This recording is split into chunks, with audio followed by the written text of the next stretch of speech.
All I can say is get ready to rumble. Hey, welcome. We have one of my favorite people in the whole wide world, Will Hull on in studio. Business owner, investor, self-improvement nut, right? Yeah. A guru. Well, what's been the biggest thing you've learned in like the last 5-6 years of starting your business? What has been the breakthrough that you would love to share with everybody, and we can just kind of put out there in the ether? I mean, there's a lot of different, obviously, breakthroughs. I think it just depends on what segment of the business I was in at the time. Mm-hmm. You know, I think when you're first starting this, you're growing the business and the team, and you're just one person at a time, and Yep. and then so then it becomes about how do I hire the right people, and we got into a lot of that. I learned a lot. That was probably the biggest growth part. Was the first couple people we hired, it was just. Honestly, just people, more support. More support. Yeah. Like, you knew them. Yeah. You needed Yeah. help. You needed an extra hand. Yeah. Yeah.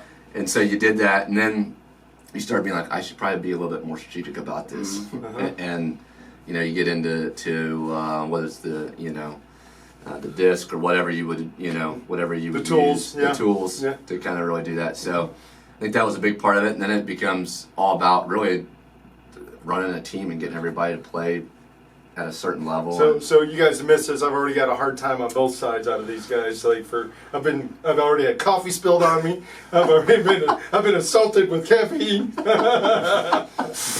So Dustin, what would you say has been the biggest thing you've learned in the last 6-7 years of getting in this gig and in real estate and development, and Yeah. what's been the breakthrough? On the kind of a little bit of flip side of Will was, I tried to do this all on my own from the very beginning, Mm-hmm. and I always felt like being able to call my own shots Mm-hmm. 100% of the day Mm-hmm. for me was better for me. Mm-hmm. But then I realized that I started getting my own way Yeah. and started causing more problems than Mhm. me just having just putting it out there and saying, okay, I need somebody to help me with closings. I need somebody to help me with whatnot, Yeah. construction, somebody to help me. And so as I started making that turn, then I had to start putting in play of, okay, now we're going to put the right people in the right spots. Mhm. And so we learned that, Yeah. early on. And then it turns into it's really business, and then you have to really start, buckling down. And Well, one of the things that I was getting when I was getting ready for today, I was just thinking about listening to Gary Vaynerchuk, and one of the things he talks about is entrepreneurism is a constant evolution, dissection of really becoming more and more and more self-aware. And I think that's what you guys have been going through as I've watched you grow your businesses together and then apart, and then now we're coming in to do the show. We can sit in the same room, everybody's smiling, having fun. The thing that I've really realized is as I learn more and more about me, I'm learning how to be a better and better business person. Is that fair to you guys? Would you guys think that that's part of the path that you've been on? Yeah, you're becoming how do I be a better leader, right? And that's tough, because when I started this, I didn't get in this, even though it transpired into getting into a bigger business. I just wanted to flip a couple houses and then really just have some rentals, Yeah. get in the rental business. It wasn't like when I started this, I didn't say I want a team of 8-10 people. I want to go in this market and that market, and just kind of transpired into that. So then it becomes, oh crap, it kind of becomes bigger than you pretty quick. So one of the things we talk about with our clients is the evolution of being an entrepreneur. So you bought a job, right? Mm-hmm. You work for a crazy person. He treats you like crap, right? I Right. mean, and we go in those varying stages, right? I know we sometimes the manic depressiveness of owning your own business is high, low, high, low, high, low. But you get into that stage when you buy that job and you work for the crazy person. You start to leverage to get into becoming an entrepreneur. And what if you look at the proper definition of being an entrepreneur, it's like to take a resource that is used to do X and to create Y from it. And I think that's what you guys are doing now. It's just like you're looking at time differently. You're looking at money differently. You're looking at having the right people on your team differently. You're looking at leverage differently. Is that fair? Talk to me about your relationship with time, money, and I energy. mean, mine is time. Right? It's all about time, because this is a business where you take a lot of risk, Mm-hmm. and if you choose to, and so if you want to scale, you have to take on some risk. Mm-hmm.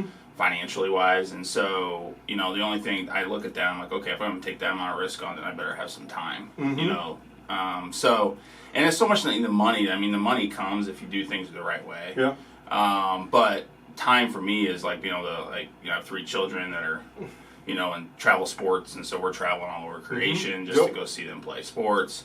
It's nice to, get up in the morning and do everything you need to do before you even really think about coming to the office. Yep. It's nice cutting out early. Yep. All of those things are getting your time back. And so for me, that's what I've always wanted to have, was a business that allowed me to go and come and go when I please. Yep. So. How about you, Will?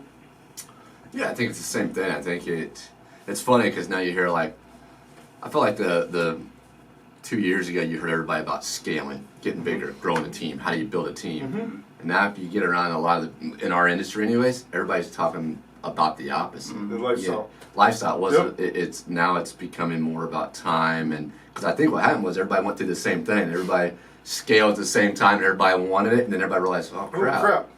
That's a lot of work. Yeah, it's a lot of work, and then you got, if you've got 8 people on your team and you don't really, you're not at the level where you got a COO or something. I mean, they're all reporting to you, and it's a lot of work. It's a lot. Now you're hearing the opposite. The people side of that is a lot of work. The time that you have to give up for those people is a lot of work. But so you have to find new whys to go to new levels. Is that fair? I mean, I think those whys change, right? Yeah, well, they do, right? I mean, I think at some point, businesses a lot of times I see is like you have to be a vehicle for growth for the people in the business. And that starts with the people that, like you guys, the founders, right? You're there. You're the ones you're the ones taking on the risk.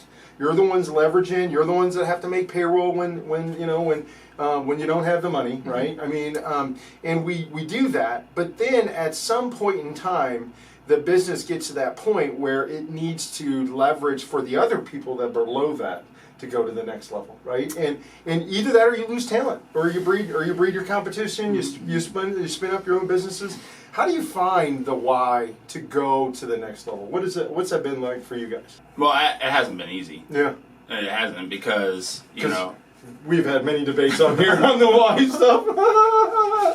Yeah, I mean it hasn't been easy, and to Will's point, it does change. Yeah, and I've felt like I've said that for a number of years. It changes, and it may not be this like you go on Facebook and everybody throws out their why. It's like this: they found it, somebody else's and took it from them. Yep. Like, oh, this looks cool. This will be my why. Yep. It's hard to figure out. It is, and so. And when you have kids, and you have a family, young family, and it's just like, dude, it's just providing for them, plain and simple. And then when you have people working for you, it's making sure you help your people provide for their families. Yep. And that's it. Right. That's it at this time. And so, and if you have that at the forefront of the way you run your business, I know Will does, then you should have a business even during the ups and the downs, so you've prepared yourself. I agree with him. I think it's, for me, I try to turn off, if there was an educational deal, I mean, I was on it, right? If there's a mastermind, I'm in it. There's this and that. And it comes over. We're a little bit of junkies that way. We're a little bit of junkies that way. And I think it's good to have some of that, but you can go overload and on that. And so for me anyways, you start to have I feel a little bit of pressure when you got a team that like, I got to do so many deals to keep these guys happy. And to your point, and then it's like, so it's not about me. It's like it really does become about them, and then it's kind of like, is this really why is this really the pressure I should be feeling? And you kind of go back and forth, and I don't know. I think it's always going to be there. Yeah, I think when you truly have a great team, that you take turns leading from the front, and so what I mean by that is someone picks up the ball and pushes to go to the next level. When you have a team that's really getting you there. Then that you have to keep up with. Maybe that's part of the journey, right? Yeah, I think the business we're in is very transactional. So it's only as good as your last month, and that's a high pressure deal. Yep.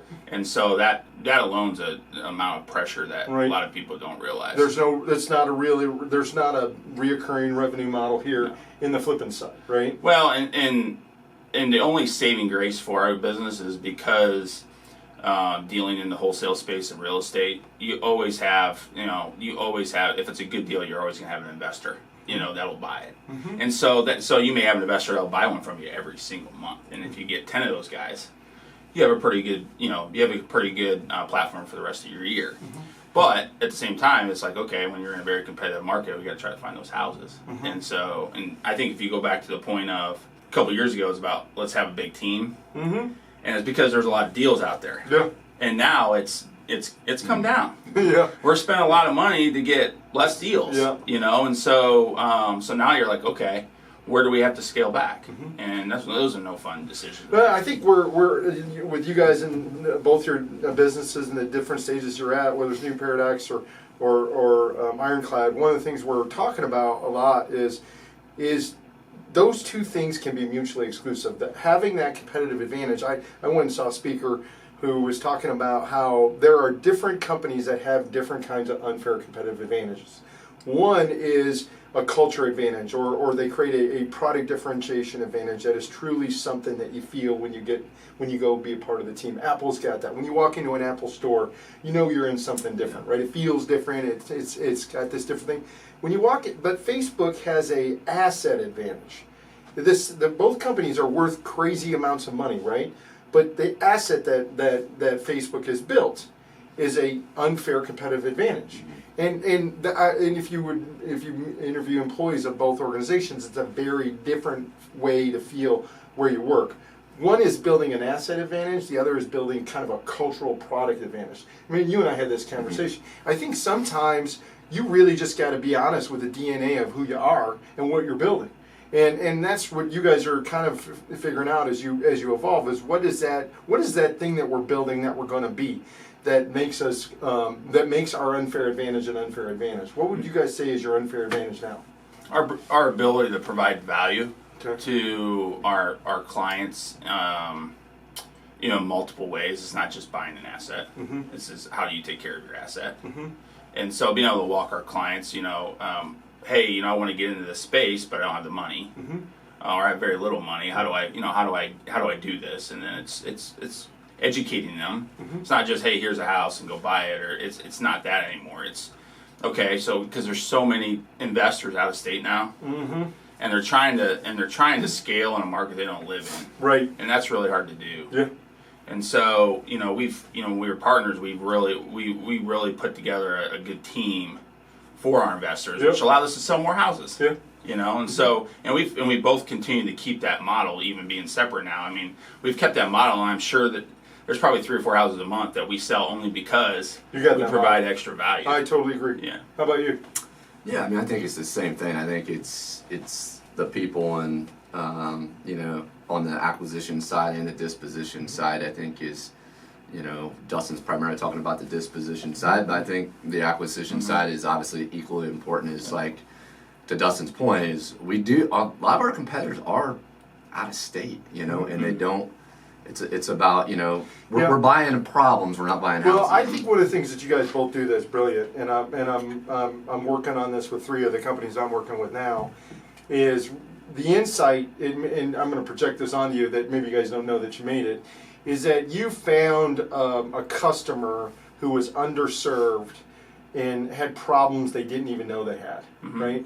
The out-of-town investor is an example. I mean, they have multiple problems in trying to manage deals outside their organization. If you're in California, picking a contractor in Indiana, that's got to be hard, right? I mean, it's hard for us locally. It's hard for you, yeah, right? And then to take care of that asset, to babysit it, to get it to the end, to make sure you're monetizing it, so you want to do it again. That's hard. Now, that's a problem that was underserved. And I think what you guys are kind of tapping into is the competition isn't necessarily other people that are helping investors flip houses. The competition is the other financial vehicles that these people could put their money in, right? I mean, there's a lot of different things that they could put why are they not putting their money with that financial planner? Why are they not putting that money with the mutual fund? Why are they not putting that in the 401k? People I really think there's been a miseducation by the financial services industry out there that we've just accepted for decades. And real estate is becoming more and more viable. And because this technology, communication platforms, everything has changed how easy it is to understand and know what the truth is about a home in another state, right? Isn't that what you guys are really trying to do? What you guys are leading the bleeding edge of is really understanding how to have freedom, your own financial freedom, sooner, quicker, faster than waiting till you're 65. Isn't that what we're doing? Yeah, you know, I've been thinking a lot about this over the last month or so, and you know, for me personally, when I first started this business, when I first got into real estate, not even our business, but I got into real estate 8 years ago, I was in banking, and I was busting my butt in banking, you know, 5 days a week, you know, 10 hours a day, and it's like, you know, I wanted to get into an alternative investment class that allowed me to retire earlier, or allow me to take control of my own, you know, my own future. And so real estate, from everything that I was reading and doing, is like, that's what I want to do. So I made a big focus on acquiring rentals. I want to have rentals. And at one point, like 3 or 4 years later, I had like 35 rentals. Wow. And I've lost track of that over this, you know, from building a team, you know, going through different businesses and getting into some, you know, one thing you do when you take a lot of risks, like we talked about at the beginning. Sometimes you get into financial difficulty, and that's when those rentals become very valuable, because you got to sell some. Yeah. And so I had to sell some over, you know, 2 or 3 years ago. It was great that I was blessed to have them.